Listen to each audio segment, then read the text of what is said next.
నియోజకవర్గానికి సంబంధించి కార్యకర్తలను కార్యోన్ముఖులను చేయాలనేటువంటి ఒక భావనతోని ఈ సభ్యత్వ నమోదు, డిజిటల్ సభ్యత్వ నమోదు, అట్లాగే ఈ ఓటర్ ప్రక్రియ ఏదైతే చేయబడడం జరుగుతుందో అందులో మన ఓటును భద్రపరచుకోవటం, ఈ రెండు ప్రధాన ఉద్దేశాలతోని ఈ సమావేశాన్ని నిర్వహింపచేయటం. మరి కార్యక్రమ నిర్వాహకులు, మా మిత్రులు, మీ అందరి ప్రియతమ నాయకులు, వేములవాడ నియోజకవర్గ బీఆర్ఎస్ పార్టీ ఇన్ఛార్జ్ అయినటువంటి లక్ష్మణ శివరావు గారు, ముఖ్యంగా ఈనాటి కార్యక్రమ ముఖ్య అతిథులు తెలంగాణ రాష్ట్ర ఉద్యమ నేత, తెలంగాణ సాధకుడు, తెలంగాణ మొదటి ముఖ్యమంత్రి వీళ్ళ కేసీఆర్ గారి యొక్క ఆలోచనలకు కార్యరూపం ఇవ్వటానికి వీళ్ళ కార్యనిర్వాహక అధ్యక్షుడిగా బాధ్యత నిర్వర్తిస్తున్నటువంటి మిత్రులు కేటీ రామారావు గారు, అట్లాగే ఈ సమన్వయం చేసే బాధ్యత నిర్వర్తిస్తున్న గూడూరు ప్రవీణ్ గారు, మా సోదరి మాజీ జిల్లా ప్రజా పరిషత్ అధ్యక్షురాలైనటువంటి తుల ఉమ గారు, మిత్రులు లోక బాపిరెడ్డి గారు, ఇంకా ఆగయ్య గారు సిరిసిల్ల మరి జిల్లా అధ్యక్షుడిగా బాధ్యత నిర్వర్తిస్తున్నటువంటి వారు, ఇంకా వేదికను అలంకరించున్నటువంటి ఒక వివిధ హోదాల్లో బాధ్యత నిర్వర్తించినటువంటి సోదరులు, సోదరిమణులు, నియోజకవర్గ నలుమూలల నుండి తరలివచ్చినటువంటి బీఆర్ఎస్ శ్రేణులు, కార్యకర్తలు, మా తల్లులు, ఆడబిడ్డలకు అందరికీ హృదయపూర్వకంగా నమస్కారాలు చెప్తూ, అంటే వాస్తవంగా ఏ పార్టీ అయినా కార్యకర్తలే ప్రధానమని చెప్పంటే మన కార్యకర్తలను ఎంత కార్యోన్ముఖులు చేసే విధంగా వారికి ఒక క్రమశిక్షణ, విధి విధానాలు, పార్టీ ఆలోచన, అట్లాగే ప్రతిపక్ష వైఫల్యాలు, ఇవన్నీ కూడా మనం వారికి అవగాహన కల్పింపజేయబడ్డప్పుడే మన పార్టీ బలోపేతం కావడం, ముందుకు పోవడం జరుగుతుందని చెప్పండి. వీళ్ళ తెలంగాణ రాష్ట్ర ఏర్పాటు సుదీర్ఘ ఉద్యమం కేసీఆర్ గారు ఏదైతుందో వాస్తవంగా ఆనాడు రాష్ట్రం సాధన అనేది మామూలు విషయం కాదని చెప్పంటున్నాను. ఎవరు కూడా వాళ్ళ తెలంగాణ రాష్ట్రం సాధన అవుతుందనేట్టు ఒక విశ్వాసం లేకుండే.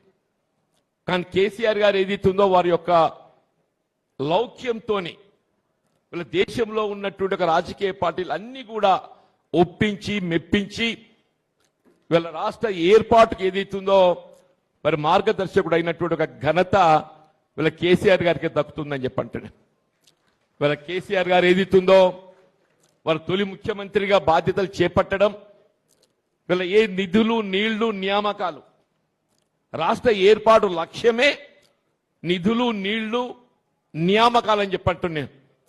అటువంటి ఒక నీళ్లు ప్రధానంగా ఏదైతుందో గోదావరి నది జలాల వినియోగం, దాని లభ్యత, మన ప్రాంతమంతా సాగుమని చేయాలంటే ఒక భావన, తపనతో ఏదైతున్నదో ఉమ్మడి రాష్ట్రంలో ఆనాడు కేంద్రంలో యూపీఏ ప్రభుత్వం, రాష్ట్రంలో కాంగ్రెస్ ప్రభుత్వం, మహారాష్ట్రలో కాంగ్రెస్ ప్రభుత్వం, 3 అక్కల కాంగ్రెస్ ప్రభుత్వం ఉండి కూడా ఏదైతుందో ఇవాళ తుమ్మడిహెట్టి వద్ద మరి ప్రాణహిత నదీ జలాల మళ్లింపుకు సంబంధించి బ్యారేజ్ నిర్మాణానికి మనం ముందుకు పోలేకపోయినాం అని చెప్పంటున్నాం. కానీ కేసీఆర్ గారు ఏదైతుందో ఒక వారి యొక్క అనుభవం, లౌక్యం ప్రదర్శించి ఏదైతుందో అంటే వాస్తవంగా తుమ్మడేటి వద్ద నిర్మాణం చేయగలిగితే బాగుంటుంది. కానీ అక్కడ వాళ్ళు 148 మీటర్ కంటే ఎగువకు పోవడానికి ఎప్పుడైతే మహారాష్ట్ర ప్రభుత్వం మనకు సహకరించడం లేదో, దిగువ మేడిగడ్డ 100 మీటర్ల లెవెల్లో ఏదైతుందో ఇదే ప్రాణహిత నీటి జలాలను మళ్లింపు చేసుకుంటే 300 టీఎంసీ పైన మన నీరు పొందేటువంటి ఒక అవకాశం లభిస్తుంది ఒక భావనతోని. అంటే దీంతో మనం పై పడే భారం ఎంత? తుమ్మటి వద్ద నిర్మాణం చేస్తే ఒక లిఫ్ట్ అవసరం పడుతుంది, మేడిగడ్డ వద్ద నిర్మాణం చేస్తే ఇంకొక 2 లిఫ్ట్లు అదనంగా భారం పడుతుంది. అది నీటిని ఎత్తిపోసినప్పుడు అని చెప్పంటున్నా వారు లౌక్యం ప్రదర్శించి ఏదిస్తుందో వీళ్ళ కాళేశ్వరం ప్రాజెక్ట్ నిర్మాణం వీళ్ళ కేవలం తెలంగాణ రాష్ట్రమే కాదు, యావత్ భారతదేశం అంతర్జాతీయంగా కూడా గుర్తింపు పొందినట్టు ఒక ప్రాజెక్టే కాళేశ్వరం ప్రాజెక్ట్ అని చెప్పి అంటున్నాం. దాని ప్రభావం మన వేములవాడ ఏదైతుందో సుభిక్షం అవుతుందని చెప్పక తప్పదని చెప్పంటున్నాం. అలాంటి ఎవరు కూడా ఊహించలే వేములవాడ లాంటి ప్రాంతానికి ఏదైతుందో సాగునీరు పొందగలుగుతాం ఇక్కడ అని చెప్పని. నారాయణపూర్ రిజర్వాయర్ ద్వారా ఏదైతుందో అదే కొడిమేల మండలంకి వెళ్ళి ఈ ప్రాంతానికి నీటి మళ్లింపు చేసి ఈ ప్రాంతం అంతా సాగుమయం చేసే విధంగా రూపొందించి ఇవాళ మనం ఒకప్పుడు వట్టి పత్తి చేళ్లకు ఇక్కడ నిలకడ ఉన్నాయి అంటున్నా. కేవలం పత్తి చేలు మాత్రం ఉంటుండే. వాళ్ళు ఎక్కడ పోయినా వేములవాడ వరి పొలాలని చెప్పంటున్నాం. మనం కొంత పైకి మేడిపల్లి కత్లాపూర్ పోతే వరద కాలువ ఏదైతుందో కేవలం గ్రావిటీ ద్వారా ప్రవహించే వరద కాలువను గ్రావిటీకి భిన్నంగా రివర్స్ పంపింగ్ తో అని చెప్పంటారు. ఎవరు ఊహించలే. ఏదైనా నీరు పళ్ళ మెరుగు అని చెప్పంటారే, నీరు పైకెళ్ళి కిందికి వస్తాయి. ఏ విధంగా మేడిగడ్డ నీళ్ళు ఏదైతుందో కిందికెళ్ళి పైకి తీసుకొచ్చిందో వీళ్ళ అదే ఆలోచనతోని వీళ్ళ కిందికెళ్ళి పైకి రివర్స్ పంపింగ్ ద్వారా వరద నీటి కాలువ ఇవాళ ఏదైతే సజీవంగా చెప్పంటూ నేను ఇలా కాకతీయ కాలంలో నీళ్లు లేవు కానీ వరద కాలంలో మాత్రం నీళ్లున్నాయి. కాకతీయ కాలంలో నీళ్లు లేవు, వరద కాలంలో మాత్రం నీళ్లున్నాయని చెప్పంటారు. ఇది కేవలం కేసీఆర్ గారి యొక్క ఆలోచన ఫలితం అని చెప్పండి. కేసీఆర్ యొక్క ఆలోచన ఫలితం. ఇంత గొప్ప నిర్మాణాలు చేస్తే సరే ప్రకృతి మన చేతుల్లో లేదు. ఇలా పెద్ద పెద్ద ప్రాజెక్టులు ఏదైతే ఉందో నిర్మాణ దశలోనే కుంగిపోతే వీళ్ళ కాళేశ్వరం ప్రాజెక్టు మేడిగడకు సంబంధించి 2 పియర్స్ కుంగిపోయినాయి. 2 పియర్స్ పలుగులు వచ్చినాయి. కుంగిపోవడం అంటే పలుగులు వచ్చినాయి అని చెప్పి అంటుండే. 30 మాసాలు గడుస్తుందే. 30 మాసాలలో ఏదైతుందో 2 పియర్స్ మీరు మరమ్మతు చేయలేని అసమర్థ ప్రభుత్వం దేశంలో ఎక్కడ ఉంటుందని చెప్పి అంటున్నాను నేను. కేసీఆర్ గారు ఏదైతుందో దశాబ్ద కాలంలో ప్రాజెక్ట్ నిర్మాణం చేయడమే కాదు దాని ఫలాలు మనకు అందింపజేసింది.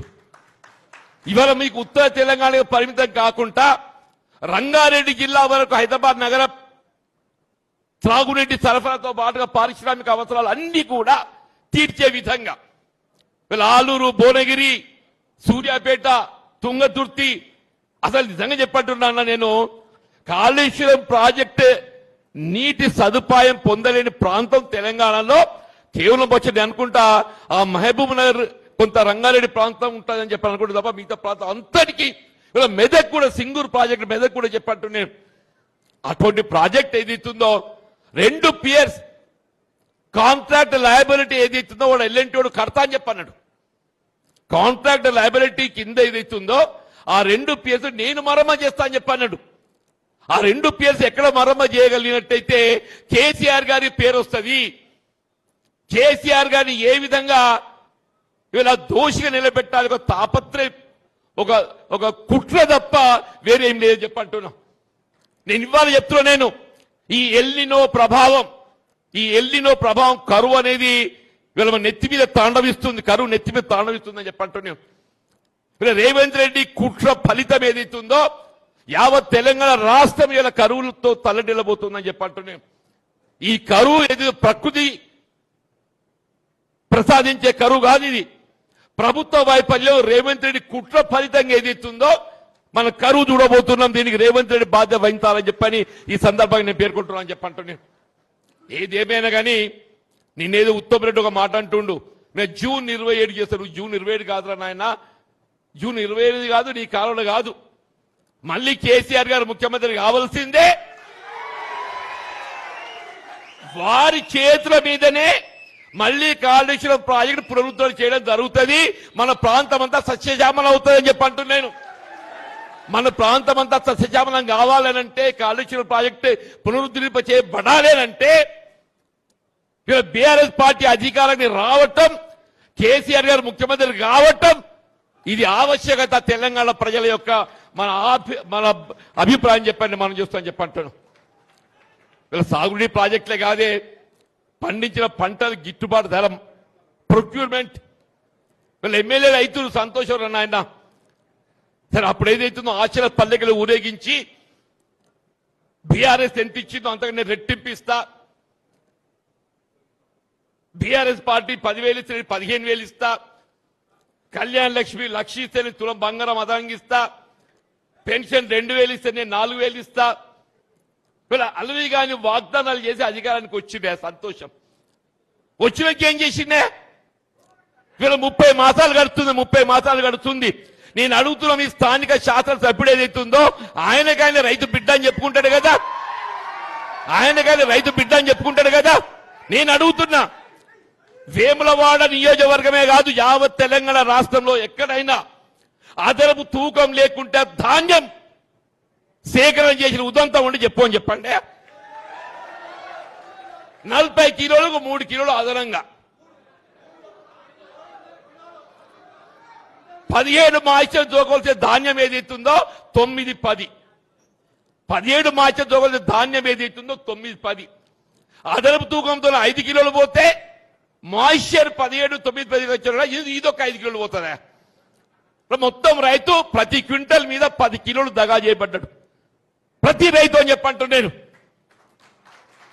10 కిలోలు అంటే కిలోకి 24 రూపాయలు. కిలోకి 24, 10 కిలోలకి ఎంత అవుతుందమ్మా? 240 రూపాయలు అయితే 240 రూపాయలు అని చెప్పంటున్నాడు. 240 ఇంటూ ఎకరా 30 క్వింటల్ లెక్క పెట్టుకుంటే 30 ఇంటూ 240 6,000 పైచిలకు ప్రతి రైతు ప్రతి ఎకరా ఇవాళ దగా చేయబడ్డా. నిజమాబద్దమన్నా? నువ్వేదైతుందో రైతు భరోసా ఎగ్గొట్టి 6,000 ముంచిను, రైతు భరోసా ఎగ్గొట్టి 6,000 ముంచిండు. ఉల్టా ఏదైతుందో ఇది 6,000 దోస్తున్నాడు, ఉల్టా ఇది 6,000 దోస్తున్నాడు. నేనేమంటున్నది, నేను మొన్న మా మంత్రి అడ్డు లక్ష్మణ్ గారు మాట్లాడినన్నా, నేను నిజంగానే ధాన్యం సేకరణలో ఇవాళ దగా చేయబడ్డట్టయితే అధిక తూకం వేస్తే నేను మంత్రి పదవి రాజీనామా చేస్తాను. నేను ఒకటి చెప్పాను, ఈ మంత్రి పదవి రాజీనామా అక్కర్లేదు, మీరు ఎంతున్నా ఇంకో 2 ఏళ్ళు ఉంటారు. ఆ 2 ఏళ్ళు ఓపిక పట్టేటువంటి మాకున్నది. ఆ 2 ఏళ్ళు మేము ఓపిక పడతాం. 2 ఏళ్ళు ప్రజాక్షేత్రంలో ప్రజాపక్ష పోరాటం చేస్తాం. కానీ నేను చెప్తున్నా, నేను మీకు అందరి తెలియదు కాదు, వీళ్ళ ధాన్యం సేకరణ తర్వాత ధాన్యం ఎక్కడ పోతుంది? రైస్ మిల్ ధర్మకాంటకు పోతుంది. ధర్మకాంట అంటే automatic weighing machine, automatic weighing machine ధర్మకాంట పోయిన తర్వాత అక్కడ తూకం వేస్తాడు. ఆ తూకానికి అనుగుణంగా మనకు చెల్లింపు చేయాలి కదా. ఆ తూకానికి అనుగుణంగా మనకు చెల్లింపు చేయకుండా అప్పుడు కడ్డీకి పెడతాడు. అప్పుడు కడ్డీకి పెట్టి మనకు ట్రక్ షీట్ ఇస్తాడు. ట్రక్ షీట్ ఎప్పుడు ఇవ్వాలి? తూకం వేసిన తర్వాత ఏదైతుందో ప్రొక్యూర్మెంట్ సెంటర్ వాళ్ళు ఏదైతే నిర్వాహకులు ఉంటారో వాడు అప్పుడు ట్రక్ షీట్ ఇవ్వాలి. ట్రక్ షీట్ ఎప్పుడు ఇస్తున్నాడు? వీళ్ళు తూకం వేసే తదుపరి రైస్ మిల్లర్ కట్ చేసినాక అప్పుడు ట్రక్ షీట్ ఇచ్చి ఆ ట్రక్ షీట్ అనుగుణంగా మనం పేమెంట్ ఇస్తున్నాడు. నేను నిజంగానే ఇవాళ మీకు ధాన్యం సేకరణ దోపిడీ జరగలేదని ఒక భావన మీరు వ్యక్తం చేయదలుచుకుంటే, ధర్మకాంటకు అనుగుణంగా ఎంతైతే వేమెంట్ వచ్చిందో ఆ వేమెంట్ ట్రక్ షీట్ కున్న ధర్మకాండ మధ్యలో వ్యత్యాసం ఏదైతుందో రైతుకు చెల్లింపు చేయండి, మేము అప్పుడు ఒప్పుకుంటామని చెప్పండి. ధర్మకాండకు ట్రక్ షీట్ కు ఇది టెక్నికల్ గా ఏదైతుందో ఇది ఎవడి మనకి ఆధారితంగా రుజువు చేయొచ్చు అని చెప్పంటున్నాను. ఈ ధర్మకాండ తూకం recorded, technical weighing machine, truck sheet recorded. Truck sheet ఏదైతుందో దాన్ని ఓవర్ వెయిట్ 43 కట్ చేసి తర్వాత ఇస్తాడు. ధర్మకాండ ప్రకారం ఇస్తే రైతుకు న్యాయం చేసిన అవుతామని చెప్పంట. ఇంత దగ, ఇంత మోసం అనే ఇలా మొక్కజొన్న ఆనాడు ఏదైతుందో ఎంత నువ్వు పండిస్తే అంత నీకు మొక్కజొన్న సేకరించింది మార్కెట్. మా బాపురెడ్డి మార్కెట్ చైర్మన్ ఉండేనే. ఇవాళ 40 క్వింటలు వండిస్తే 25 క్వింటలు నేను తీసుకుంటా, 15 క్వింటలు బజార్లో అమ్ముకో. నిజమాబద్దమే?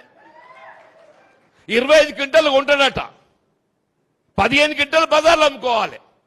బజార్లో అమ్ముకోవాలంటే ఇదే 2,400ది 1,800, 1,900 పోతుంది. రైతు దగా చేయబడతాడే.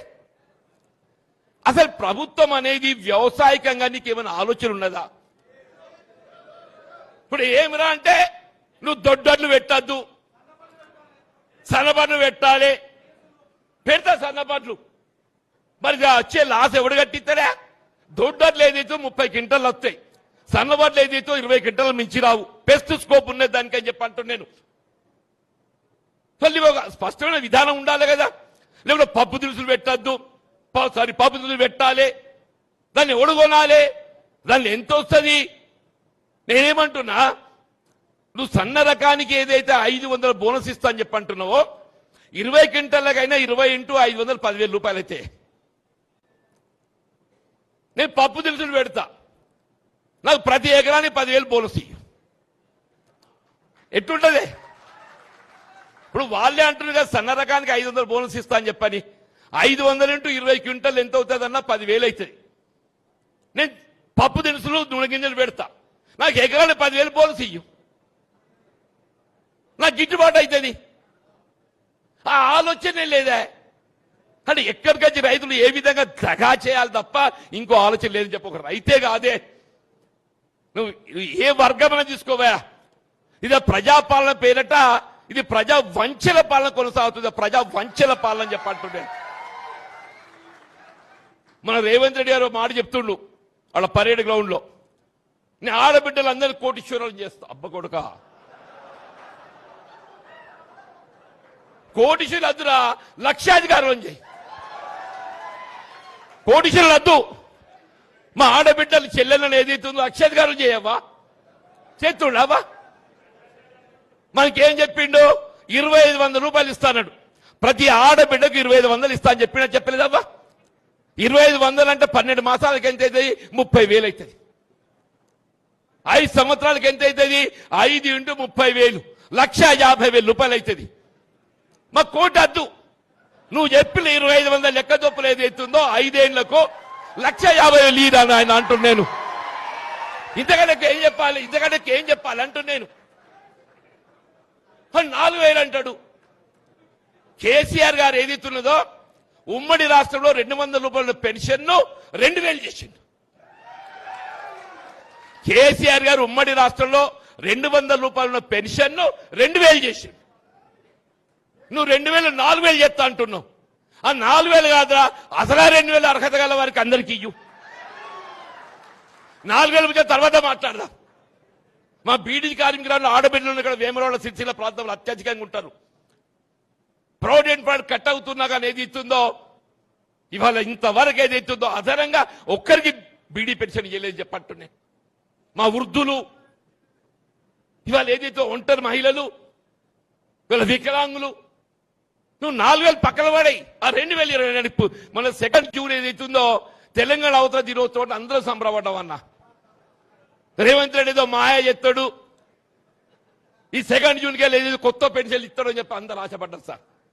ఊరి ఆ కొత్త పెన్షన్ పక్కన పెట్టు, ఆ అమలే పెన్షన్లకు ఏదైతుందో ఐరిష్ టెస్ట్ అని కొత్తగా పెట్టిండు. నీ కళ్ళు కనబడుతున్నాయా? నిజమాబద్ధమే? పెట్టలేదా? అరే అంటే ఇది ఏంది ఐరిష్ టెస్ట్? ఎందుకు? ఉన్న పెన్షన్లు రద్దు చేయడానికి, కొత్త పక్కన పెట్టు, ఉన్నే రద్దు చేయడానికి. మీరు ఏదైనా తీసుకోండి చెప్పంటారు, ఏదైనా తీసుకోండి. వీళ్ళ తెలంగాణ భవిష్యత్తు ఏదైతుందో యువత ఇవాళ కేటీఆర్ వైపు ఎందుకు చూస్తున్నారే? ఆయన యువకుడు కాబట్టి ఏదైతుందో ఈ తెలంగాణ యువత భవిష్యత్తు తీర్చిదిద్దగలిగేటువంటి ఒక సామర్థ్యం, ఆలోచన కేటీఆర్ గారికి ఉందని చెప్పని వారి నాయకత్వం వాళ్ళు కోరుకుంటున్నా చెప్పంటున్నాను నేను. యువత ఏం కావాలి? చదువు కావాలి, చదువు కావాలి. నిరుద్యోగ యువతకి ఏదైతే ఉపాధి అవకాశాలు కావాలని చెప్పి అంటున్నా. అంటే ఇంటిగ్రేటెడ్ రెసిడెన్షియల్ స్కూల్ పేరు పెట్టిండే దానికి. ఏం పేరే? ఏంటమ్మా ఇంటిగ్రేటెడ్ ఏదో పెట్టిండు, ఇంటిగ్రేటెడ్ రెసిడెన్షియల్ స్కూల్ అని పెట్టిండు. అసలు నీ ఆ ఇంటిగ్రేటెడ్ రెసిడెన్షియల్ స్కూల్ విధి విధానం ఏంటి చెప్పాయా? దాని అడ్మిషన్ ఎట్లా ఉండబోతుంది చెప్పు. దాని అడ్మిషన్ ప్రక్రియ ఎట్లుండో చెప్పాలని చెప్పద్దే, బోధకులు ఎవరు చెప్పాలని చెప్పద్దా? వీళ్ళు కేసీఆర్ గారు ఏదైతే సమాజంలో ఉన్నట్టుగా బలహీన వర్గాలు, దళితులు, మా గిరిజనులు, అల్పసంఖ్యాక వర్గాలకు ఏదైతుందో విద్య ప్రోత్సహింపజేయాలని చెప్పని ప్రత్యేకంగా 1,000 గురుకులాశ్రమ పాఠశాల ఆరంభించిన 1,000 గురుకులాశ్రమ పాఠశాల నువ్వు ఏ నియోజకవర్గంలో పోవే జ్యోతిబా పూలే గురుకుల ఆశ్రమ పాఠశాల ఉందా లేదా? జ్యోతిబా పూలే గురుకుల ఆశ్రమ పాఠశాల ఉందా లేదా అంటున్నాను.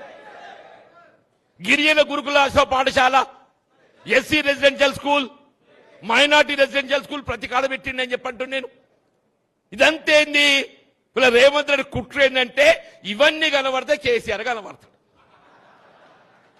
ఇవన్నీ కనబడితే ఎవరు కనబడతారు? కేసీఆర్ కనబడతాడు. కేసీఆర్ కనబడకుండా చేయాలని ఏంటి? ఈ young India integrated residential school, young India integrated residential school అనే ఒక ఆలోచనలో ఇవన్నీ పట్టుకపోయి ఇవాళ కేంద్రీకృతం చేసి అక్కడ ముద్ద పెట్టాలని చెప్పండి. ఇది కొత్త స్కూల్ కాదు. ఇవాళ 30 మాసాలు గడుస్తుందా? ఒక్క కొత్త స్కూల్ పెట్టిండా? ఒక్క కొత్త స్కూల్ పెట్టాడే? వీడు పెట్టాడు.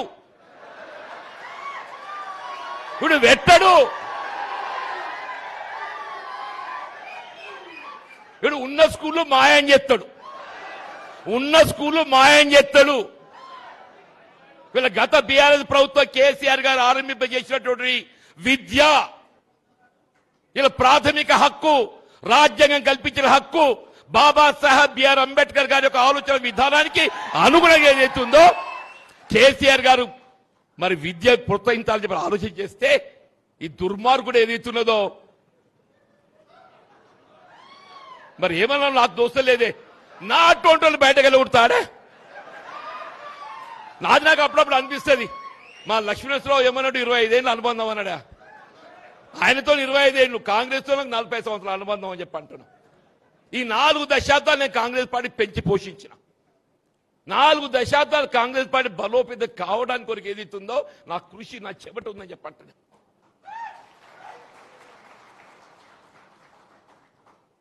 వీళ్ళు రాష్ట్రంలో కాంగ్రెస్ గెలవన్నాడు, నేను గెలిచిన. రాష్ట్రంలో టీడీపీ పాలనలో ఏదైతుందో 96, 99లో నేను గెలిచిన. కేసీఆర్ గారి యొక్క నాయకత్వంలో ఆనాడు ఏదైతుందో టీఆర్ఎస్ పార్టీ ఆవిర్భావం, తెలంగాణ రాష్ట్రం ఏర్పాటు ఏదైతుందో వారు ప్రభుత్వం ఏర్పాటు చేస్తే 2014లో నేను గెలిచిన. శాసన మండలి పట్టభద్రులు రాజకీయాలకు అతీతంగా చెప్పంటున్నాను. నేను ఈ పార్టీ ఆ పార్టీ అని కాకుండా ఏదైతున్నదో అందరు కూడా అంటే మన బీఆర్ఎస్ కూడా ఓటేసి గెలిపించారు సార్. నేను ఇక్కడ ఓపెన్ చెప్తున్నాను. నేను ఆ ధీరం అందరేసింది నాకు. ఎందుకంటే చదువుకున్నాడు, విద్యావంతుడు, ప్రజల పక్షం నిలబడి మాట్లాడతాడు, పోరాటం చేస్తాడు. శాసన మండలి కూడా ఉండాలి, ఉంటేనే ఏదైతే గవర్నమెంట్ గైడెన్స్ లాగా ఉంటాడు అని చెప్పిన భావనతోని నాకు అవకాశం కల్పించింది.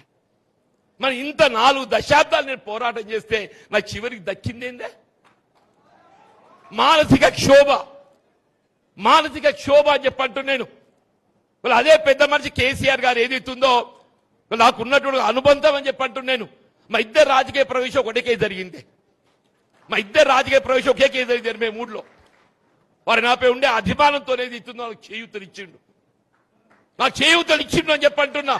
నన్ను బీఆర్ఎస్ పార్టీలో చేర్చుకోవడమే కాదు, ప్రధాన కార్యదర్శిగా బాధ్యత అప్పగించి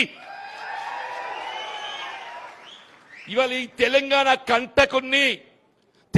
కంటకుని రేవంత్ రెడ్డి దించడం అనే ఒక బాధ్యతలు ఏదైతుందో నాకు పాత్ర ఇచ్చినది. వీళ్ళ రాష్ట్రం ఉన్నది కాంగ్రెస్ పార్టీ కాదు. రాష్ట్రంలో కాంగ్రెస్ పార్టీ లేదు ఆయన మాయమైపోయింది. నేను పోయినట్టే కాంగ్రెస్ మాయమైంది. నా అటువంటి వాడు బయట వెళ్ళిన కాంగ్రెస్ పార్టీ ఉంటుందే? ఇది Revanth Reddy private limited company. ఇప్పుడు ఏంది ఇక్కడ ఉన్నది? Revanth Reddy private limited company. పాపంగా ఆడబిడ్డ మీనాక్షి నటరాజన్ ఏదో నేను ఇంత పార్టీని దీన్ని ఇంత బాగు చేస్తా అని చెప్పి వస్తే ఆమెను కూడా ఏదైతుందో ఇవాళ బలి తీసుకున్నాడు దుర్మార్గుడు రేవంత్ రెడ్డి అమ్మ అంటున్నాను. మరి దయచేసి వీళ్ళందరం కూడా వాళ్ళున్న పరిస్థితి చూస్తుంటే వీళ్ళ మొన్న సర్వే వచ్చింది.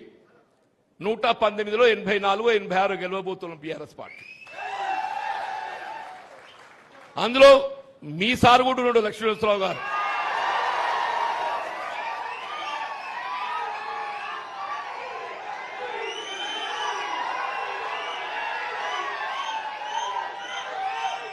కానీ ఈ సంబరం సరిపోదు. వీళ్ళ కుట్రలు కుతంత్రాలు ఎన్నొస్తాయో తెలియదు. ఈ కుట్రలు కుతంత్రాలను అడ్డుకొని ఏదైతుందో మనం మరింత బలోపేతం కావాలి. ఇవాళ మనం ఉన్నటువంటి ఒక బలం ఏదైతుందో దీన్ని సుస్థిరపరచుకోవాలి. ఉన్న బలాన్ని మనం సుస్థిరపరచుకోవాలి, మరింత బలోపేతం కావాలని చెప్పంటాడు. వీళ్ళు మరింత బలోపేతం కావాలి. ఆ దిశగా ఏదైతుందో మనం ముందు పోవడానికే ఇవాళ ఈ సభ్యత్వ నమోదం అని చెప్పంటాం. ఈ సభ్యత్వ నమోదు అనేటువంటి ఒక భావన మన ప్రతి ఓటర్ను కలిసే అవకాశం మనకు కలిగిస్తుంది. ఊరికే మెంబర్షిప్ అట్లా పోయి ఇట్లా ఒట్టి 10 రూపాయలని కాదు, మన పార్టీ ఆలోచన విధి విధానాలను తెలియచేయాలి. వీళ్ళ గతంలో మనం ఏం అందించినాం, వీళ్ళు ఏం కోల్పోతున్నాం కూడా తెలియజెప్పాలని చెప్పంటున్నాయి. ఆ చెప్పే మన ఓటర్ని ఏదైతున్నదో మన వైపు ఆకర్షించి మన సభ్యత్వ నమోదు ప్రక్రియలో ఏదైతే చేర్చుకోవాలని చెప్పండి. ఆ దిశగా పోవటానికి కొరకే ఇవాళ ఈ కార్యక్రమాన్ని ఏర్పాటు చేస్తున్నాం చెప్పండి. ఏదేమైనా ఇవాళ ఇంత మంచి కార్యక్రమం కేటీఆర్ గారి మరి ఆధ్వర్యంలో నిర్వహింపబడుతుంది. ఇవాళ కేసీఆర్ గారి యొక్క ఆలోచన విధానానికి కార్యరూపం ఇవ్వబోయేది కేటీఆర్ గారు అని చెప్పంటున్నారు. ఇప్పుడు కేసీఆర్ గారి యొక్క అనుభవం ఇలా మన రైతాంగం ఇలా బ్రాడ్గా ఏది ఎత్తుందో గ్రామీణ ప్రాంతం మీద వారి దృష్టి ఎక్కువ ఉంటుంది. బ్రాడ్గా గ్రామీణ ప్రాంతం, ఎందుకంటే మనం అంతా కులానికి ఎవరమైనా వ్యవసాయంపై ఆధారపడతాం. ఆ రైతు బాగుంటేనే దేశం బాగుంటుంది, రాష్ట్రం బాగుంటుంది. ఆయన ఆలోచన విధానం అంతా ఏదైతుందో రైతు, ఆడబిడ్డలు, దళితులు, బలహీన వర్గాలు, అల్పసంఖ్యాక వర్గాలు ఇట్లుంటే మరి మన యువత గురించి ఎవరు ఆలోచించాలి? ఈ రాష్ట్ర భవిష్యత్తు ఎవరు? యువత. ఈ రాష్ట్ర భవిష్యత్తు యువత గురించి ఆలోచన చేయడం వీళ్ళ కేటీఆర్ గారి యొక్క బాధ్యత. ఆ దిశగా వారు నడుస్తున్నారు కాబట్టి ఏదైతుందో వారి నాయకత్వం ఏదైతుందో మనకు కావాలని చెప్పని కోరుకుంటున్నామని చెప్పండి. దయచేసి మరి నాకు అప్పగించిన బాధ్యతలో భాగంగా వీళ్ళ వేములవాడకు రావటం, మీ అందరితో కలుసుకున్నటువంటి అవకాశం నాకు కల్పించినందుకు నేను మిత్రుడు మన కార్యనిర్వాహక అధ్యక్షుడు కేటీఆర్ గారికి హృదయపూర్వకంగా ధన్యవాదాలు చెప్తూ, మా మిత్రుడు లక్ష్మీశ్వరరావు గారు మరింత పట్టుదలతో చెప్పంటున్నాను. నేను మీకు ఏదైతుందో 84లో మీరు కూడా ఉన్నారని చెప్పిన, కానీ సుస్థిరపరచుకోవాలి. ఇక వచ్చింది కదా అని అనుకుంటే నేను గిట్టే సంబరపడ్డా. మొన్నటి ఎన్నికలప్పుడు ఏదైతుందో ముందు నా అంత మంచి కూడా గెలుతుడు, జీవనడి గెలుతుండు, ఆఖరికి వచ్చేవారు నన్ను దెబ్బ కొట్టిండు. అట్లా కాకుంటే ఏదైతుందో మనకు ఇవాళ స్థానాన్ని పదిలపరుచుకొని ఈ 84ను ఏ విధంగా దశకం 100 దాటియాలనే దిశగా మనం ముందు పోయే ప్రయత్నం చేయాలని కోరుతూ సెలవు తీసుకుంటున్నా. జై తెలంగాణ, జై తెలంగాణ. కేసీఆర్ గారి నాయకత్వం, కేసీఆర్ గారి నాయకత్వం. Thank you sir.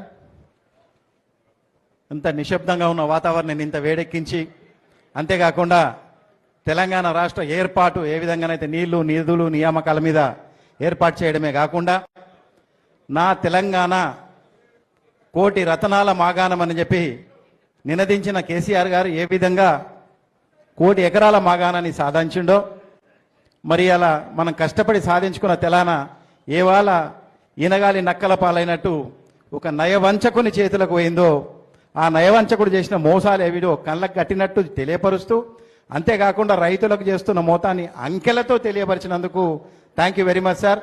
ఈ విధంగా మన నాయకుల కార్యకర్తలకు ఎప్పటికప్పుడు తెలియజేస్తూ పోతే గ్రామీణ వారు చెప్పిన వాయిస్ని తీసుకుపోయి, ఎందుకంటే మనం నిన్నటి దాకా చూసినాం, ఎక్కడ చూసినా ధాన్యం కుప్పల మీద కావాలి పండేటోళ్ళు. వారి కష్టాన్ని గుర్తెరిగి ఏం నష్టం జరుగుతుంది, ఆయన ఇచ్చిన 6,000 రూపాయలకు ఎకరాన 6,400 రూపాయలు నష్టం చేసి తిరిగి రైతు సంపదను దోచుకున్న వ్యక్తిని నడి రోడ్డు మీద నిలబెట్టి బట్టలూడదీసే విధంగా తెలియజెప్పిన జీవన్ రెడ్డి గారికి ప్రత్యేకమైన కృతజ్ఞతలు తెలియజేసుకుంటూ, మరి ఈనాడు మనం ఎదురు చూస్తున్న క్షణం రానే వచ్చింది. తెలంగాణ ఆశాజ్యోతి యూత్ ఐకాన్ కేటీఆర్ గారు ఇప్పుడు మనను ఉద్దేశించి సభ్యత్వ నమోదు, అదేవిధంగా సార్ గురించి తెలియజెప్తారు. దానికంటే ముందు రామన్న మీ అందరికీ ఒక చిన్న మాట చెప్పమన్నాడు. ఏంది అంటే, నేను ముందు కూడా చెప్పినాను, మళ్ళీ గుర్తు చేస్తున్నా. ఏంటంటే, అందరికీ కూడా రామన్నతో ఫోటో దిగాలి. ఇప్పుడు నేను దిగుతున్నా. ఈ అవకాశం మీ అందరికీ రావాలంటే ఓపిక పట్టండి. రామన్న స్పీచ్ అయిపోయిన తర్వాత మండలాల వారిగా పిలుస్తాం. ఒక వైపు నుంచి ఒక వైపుకి వెళ్తుంటే మనము తోసులాడుకోకపోతే తప్పకుండా అందరికీ రామన్నతో ఫోటో దిగే అవకాశం వస్తుంది. ఈ అవకాశాన్ని సద్వినియోగం చేసుకోమని చెప్పి అన్నయ్యనే మీకు చెప్పమన్న మాటగా చెప్తున్నా. తప్పకుండా వారు చెప్పే అమూల్యమైన సందేశాన్ని విన్న తర్వాత ఫోటోలు దిగే కార్యక్రమం చేద్దాం. అప్పటి వరకు కూడా ఇంతకుముందు జీవన్ రెడ్డి గారు చెప్పినప్పుడు ఏ విధంగా అయితే శ్రద్ధగా విని ఎక్కడ స్పందించాలనో అక్కడ స్పందించరు. అది తెలంగాణ వాదులకు ఉన్న ప్రత్యేకత. ఆ విధంగానే స్ఫూర్తిమంతంగా ఈ కార్యక్రమాన్ని పూర్తి చేసుకుందామని కోరుతున్నావు. ఇప్పుడు కేటీఆర్ గారిని మాట్లాడాలని కోరుతున్నా. జై తెలంగాణ, జై తెలంగాణ. కేసీఆర్ గారి నాయకత్వం, కేసీఆర్ గారి నాయకత్వం. అందరికీ నమస్కారం. మా వేములవాడ అన్నదమ్ములకు రాజు వేములవాడ అన్నదమ్ములకు, అక్కా చెల్లెళ్లకు, మా తోబుట్టువులైన గులాబీ దండు మొత్తానికి పేరు పేరున హృదయపూర్వకంగా శిరస్సు వంచి నమస్కారం. గౌరవనీయులు పెద్దలు,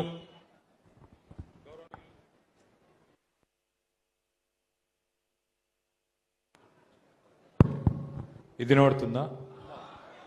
గౌరవనీయులు పెద్దలు, మాజీ మంత్రివర్యులు, 45 సంవత్సరాల సుదీర్ఘ రాజకీయ అనుభవం, 45 సంవత్సరాలుగా మరి కాంగ్రెస్ పార్టీ బలోపేతానికి ఇదే ఉమ్మడి కరీంనగర్ జిల్లాలో అదేవిధంగా రాష్ట్ర వ్యాప్తంగా విశేషమైన కృషి చేసి ఇప్పటిదాకా తన మాటల్లోనే ప్రస్తుత రాజకీయ పరిస్థితుల్ని మీకు సవివరంగా చాలా సోదాహరణంగా వివరించిన గౌరవనీయులైన పెద్దలు, రాష్ట్ర పార్టీ ప్రధాన కార్యదర్శి, రాజన్న సిరిసిల్ల, కరీంనగర్, జగిత్యాల, పెద్దపల్లి ఈ 4 జిల్లాలకి ప్రత్యేకంగా పార్టీ ఇన్ఛార్జిగా నియమించబడ్డ గౌరవ పెద్దలు శ్రీ తాటిపర్తి జీవన్ రెడ్డి గారికి, గౌరవ వేములవాడ నియోజకవర్గ శాసనసభ నియోజకవర్గ బాధ్యులు పెద్దలు మాన్యులు శ్రీ చెలిమేడ లక్ష్మీ నరసింహారావు గారికి, కరీంనగర్ మరి ఉమ్మడి జిల్లాకి జిల్లా పరిషత్ చైర్మన్ గా ఆనాడు తెలంగాణ వచ్చిన తర్వాత మొదటి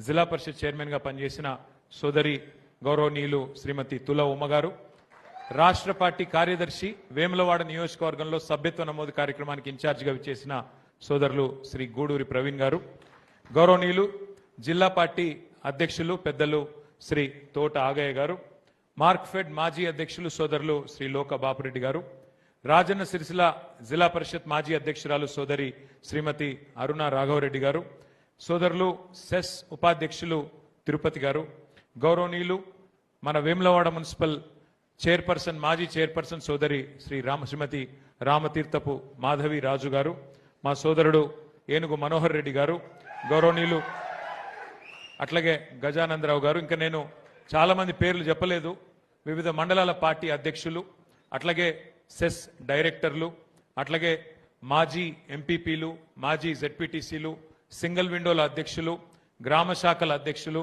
గౌరవ సర్పంచులు, గౌరవ ఎంపీటీసీలు, గౌరవ కౌన్సిలర్లు, పేరు పేరున నేను ఎవరెవరో పేర్లు చెప్పలేదో వాళ్ళందరూ మనసులో మాత్రమే తిట్టుకోండి, బయటికి తిట్టవద్దని కోరుతూ అందరికీ నమస్కారం, అందరికీ స్వాగతం.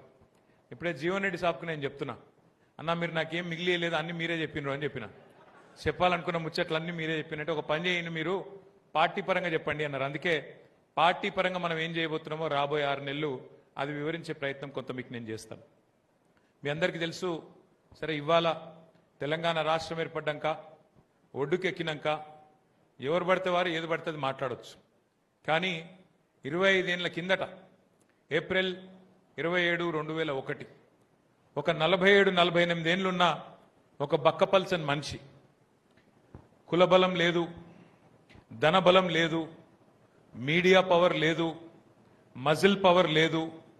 ఆనాడు రాజకీయం చూస్తే 3 ప్రధానమైన రాజకీయ పార్టీలు భారతదేశ రాజకీయ వ్యవస్థని, ఉమ్మడి ఆంధ్రప్రదేశ్ రాజకీయ వ్యవస్థని శాసిస్తున్నాయి.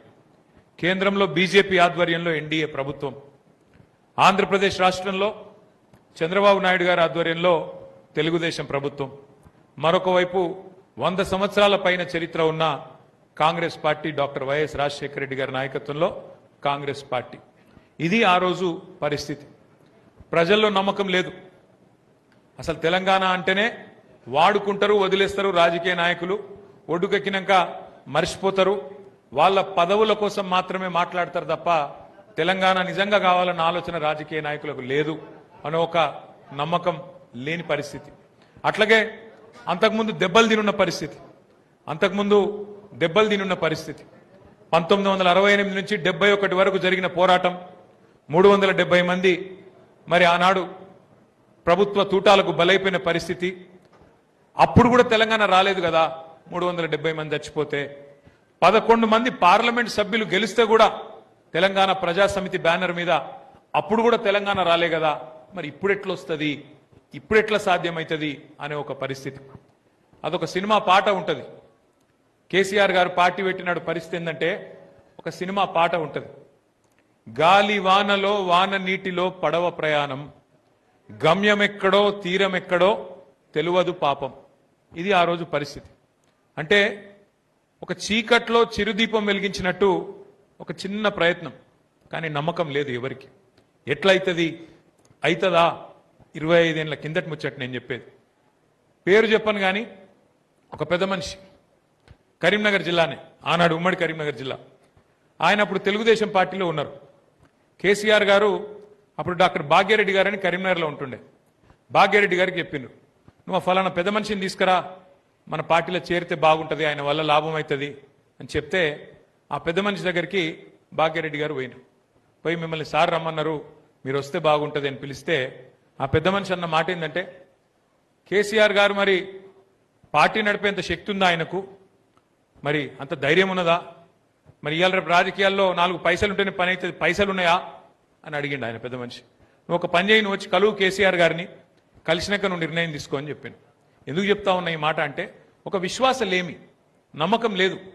అవుతుందా, ఎట్లయితుంది, అయితే మంచిదే కానీ ఏమవుతుంది, ఎట్లయితుంది, ఇన్ని అనుమానాల మధ్యన ప్రయాణం ప్రారంభమైంది. మరి అక్కడి నుంచి ఇవాళ ఎక్కడి దాకా వచ్చినామో ఒక్కసారి దయచేసి ఆలోచన చేయండి. ఎన్ని ప్రతికూల శక్తులు, ఎన్ని ప్రతికూల పరిస్థితులు, వాటన్నిటినీ తట్టుకొని ఉమ్మడి ఆంధ్రప్రదేశ్లో ఈరోజు ఆంధ్ర తెలంగాణగా ఉన్న 2 రాష్ట్రాల్లో 2 ప్రాంతీయ పార్టీలు విజయవంతంగా 25 ఏళ్లు నిలబడ్డ పార్టీలు 2. ఒకటి ఎన్టీ రామారావు గారు స్థాపించిన తెలుగుదేశం పార్టీ 1982లో. ఆ రెండవ పార్టీ మన నాయకుడు మన కోసం ఎగిరేసిన ఈ గులాబీ జెండా 25 ఏళ్ల కిందట. ఇవాళ మస్తుగా మాట్లాడచ్చు. ఇవాళ రేవంత్ రెడ్డి గారు కూడా తెలంగాణ ఉద్యమకారుల గురించి మాట్లాడచ్చు. మన మీదికి తుపాకీ తీసుకొని వచ్చిన రేవంత్ రెడ్డి కూడా మాట్లాడతాండి. ఇవాళ ఎక్కడికో రాలే కదా, కరీంనగర్కే వచ్చిండు కదా. ఆయన కూడా ఇవాళ తెలంగాణను ఆయనే సాధించినట్టు, ఆయననే పుట్టించినట్టు ఆయన కూడా మాట్లాడతాడు. మస్తు మంది మాట్లాడచ్చు. అంటారు చూడు డైలాగ్, సమయం టైం ఎట్లుంటుంది అంటే అప్పుడప్పుడు టైం బాగలేకపోతే వానపాము కూడా నాగుపాము లెక్క బుసలు కొడుతుంది. గట్లున్నది ఇవాళ పరిస్థితి. మనకు తెలంగాణ తెచ్చి కష్టపడ్డది మీరు, కేసీఆర్ గారి నాయకత్వంలో పోరాటం చేసింది మీరు, కష్టించి చివరికి తెలంగాణ తెచ్చింది మీరు. కానీ ఆ వచ్చిన తెలంగాణ ఇవాళ మనం పాట పాడుకునే పరిస్థితి వచ్చింది. ఎవని పాలైందిరా తెలంగాణ అని చెప్పి ఇలా పాట పాడుకునే దుస్థితి వచ్చిన మాట వాస్తవం. కానీ బాధ ఏం లేదు, బాధ ఏమీ లేదు. ఎందుకంటే ప్రజలకు కూడా కొన్ని విషయాలు, ఎందుకంటే అప్పుడప్పుడు కొన్ని జరుగుతాయి, నిర్ణయాలు అట్లా జరుగుతాయి, ఆ క్షణంలో కొన్ని జరుగుతుంటాయి. కానీ ఎప్పుడు తెలుస్తుందంటే అమ్మ విలువ కానీ అన్నం విలువ కానీ ఉన్నప్పుడు తెలియదు, లేనప్పుడే తెలుస్తుంది. ఇవాళ అదే పరిస్థితి ఉన్నది తెలంగాణలో. ఎందుకంటే వాస్తవం నేను చెప్పేది మీకు కూడా తెలుసు. ఇవాళ పొద్దున మా మల్కపేట సింగిల్ విండో చైర్మన్ కదా దేవయ్య గారు, జవాజీ దేవయ్య గారు ఎక్కడున్నాడు, ఉన్నాడా లేడా, ఉన్నాడా, బయటికి ఉన్నావు దేవయ్య గారు. ఏదో నాకు మెసేజ్ పెడితే నేను ఫోన్ చేసిన, ఏం దేవన్నా ఏం సంగతి, వడ్లు కొన్నారా, జోకిన్రా, ఎట్లున్నది పరిస్థితి అంటే, లేదన్నా ఇంకా మా ఊళ్ళో ఇంకో 5-6 రోడ్ల వడ్లు ఇంకా అట్లే ఉన్నాయి అన్నాడు. అరే వానలు చాలైనాయి కదా ఇంకా జోకలేదా అంటే, ఏడ జోకుతాడు వీడు, జోకేటోడు కాదు వీడు కొన్నాడు అని చెప్పి మాట్లాడుతున్నాడు. మరి నువ్వు అంటే పార్టీ మనిషి నువ్వు అంటున్నావు కానీ మిగతా రైతుల సంగతి ఏంది అని అడిగితే ఏం చెప్పిండంటే, అందరు ఆడ కూర్చున్న వాళ్ళు ఆడ తిట్టుకుంటారు సార్, ఎక్కడోళ్ళు అక్కడ మాట్లాడుతున్నారు, ఎక్కడోళ్ళు అక్కడ కడుపులో ఆవేశం ఉన్నది, కనుక మరి వేములవాడల కాంగ్రెస్ని గెలిపించినాం కదా ఏం చేయాలి, బయట వడల కక్కలేక మింగలేక అన్నట్టు పరిస్థితున్న సార్ అన్నాడు. నేను ఒకటే మీ అందరితో ప్రార్థించేది, ఇవాళ మొత్తం రాష్ట్రంలో వీళ్ళు వాళ్ళు కాదు, ప్రతి ఒక్కరూ కుత ఉడికిపోతున్నారు. ఈ వర్గం ఆ వర్గం అని కాదు, అందరూ ఇబ్బందులనే ఉన్నారు. ఇంతకుముందు జీవన్ రెడ్డి గారు చాలా వివరంగా, ఒక రైతు బిడ్డ కాబట్టి, తెల్లారు లేస్తే రైతుల కళ్ళాలు తిరిగే మనిషి కాబట్టి చాలా సోదాహరణంగా వివరంగా చెప్పిండు. ఎట్లా ఈ ప్రభుత్వం మోసం చేస్తున్నది, ఎట్లా దొడ్డు వడ్లకు బోనస్ అని చెప్పి సన్న వడ్లు అని చెప్పి మళ్ళీ ఇప్పుడు సన్నాయి నొక్కులు నొక్కుతున్నది. మరి అవన్నీ ఇస్తున్నాడా అంటే అవి కూడా ఇయ్యడు. తరుగు పేరు మీద ఎంత తీసేస్తున్నాడు, ఒక్కొక్క ఎకరానికి 6,000 రూపాయలు నష్టం ఎట్లా చేస్తున్నాడు, ఇప్పటికి ఎన్నిసార్లు రైతు బంధు ఎగ్గొట్టిండు, ఇవన్నీ వివరంగా వారు చెప్పిండ్రు, మీరు విన్నారు, నేను దాని జోలికి పోను. కానీ ఒకటి మాత్రం వాస్తవం, ఆ అభయహస్తం అనే పేరు మీద ఇచ్చిన మేనిఫెస్టో ఏదైతే ఉన్నదో అది ఈ శతాబ్దపు అతి పెద్ద మోసం. అది ఒకటి కాదు, రెండు కాదు, 420 హామీలు ఇచ్చి అందరినీ బురిడి కొట్టించి మొత్తానికి గద్దెనెక్కిండు, కూర్చున్నాడు. ఇలా మీకు కసి ఉన్నది, కమిట్మెంట్ ఉన్నది. జీవన్ రెడ్డి గారు గెలిచే 84 సీట్లలో వేములవాడ ఉంది అంటే మీరందరూ గట్టిగా సపోర్ట్లు కొట్టిండు. కానీ సపోర్ట్లు కొడితే సరిపోదు, సపోర్ట్లు కొడితే సరిపోదు, మన డబ్బా మనం కొట్టుకుంటే సరిపోదు. వాస్తవం ఏంది అంటే వేములవాడ నియోజకవర్గంలో 262 పోలింగ్ బూతులు ఉన్నాయి. 262. ఇక్కడ ప్రతి బూత్ నుంచి ఉన్నారని నేను అనుకుంటున్నా. బూత్ లెవెల్ ఏజెంట్లు ఉన్నారా ఇక్కడ? ఒకసారి చేయలేవట్టున్న బూత్ లెవెల్ ఏజెంట్లంతా.